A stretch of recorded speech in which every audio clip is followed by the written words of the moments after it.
Bonjour, je suis Cédric Bergès de la charcuterie au bar à Bayonne. Je vais vous présenter une petite recette de chipirons farcis à la basquaise. Chipirons, ce sont les encornets que l'on a ici. Donc je vous présente, ce sont des chipirons que l'on a nettoyés entièrement et que l'on va farcir avec une farce maison. Donc c'est de la chair à saucisse auquel on a rajouté de l'ail, du persil, du pain, du lait, que des bonnes choses.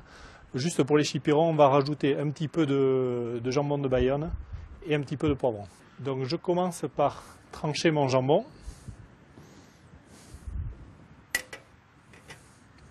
Donc il faut du jambon de Bayonne bien épais que l'on va couper en gros cubes.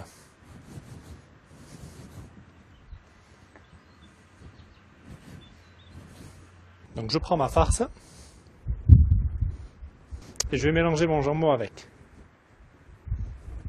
Donc là il ne faut pas hésiter à mettre les doigts, c'est encore meilleur. Voilà, une fois qu'elle est bien homogène, que les morceaux sont bien répartis un petit peu partout, voilà, on récupère les encornets que l'on va farcir. Donc là il faut avoir un petit peu de patience et opérer petit bout par petit bout pour bien farcir le chipiron et enfoncer la farce jusqu'au bout.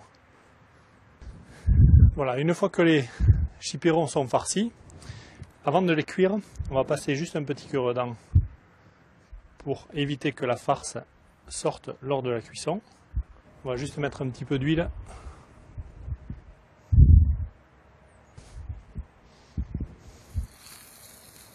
En fait, on va les laisser colorer sur la partie à plancha qui est la plus chaude, donc bien des deux côtés, et ensuite on le mettra sur la partie un peu plus tempérée pour laisser cuire la farce, et il faudra 10 minutes à peu près.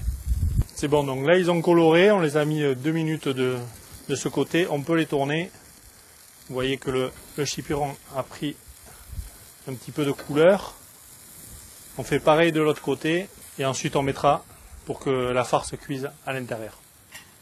Donc voilà, l'autre côté est coloré aussi. Je le mets du coup soit au four, vous pouvez le finir la cuisson au four, soit sur le côté de la plancha, le côté qui cuit le moins. Il faut que la farce cuise. On va le voir tout à l'heure quand on coupera le chipiron farci pour que ça soit pour le partager. Voilà. Voilà, la cuisson est terminée, ils sont bien dorés. Je rajoute juste un petit peu de sel et un petit peu de piment d'Espelette. Voilà, donc dans l'assiette, et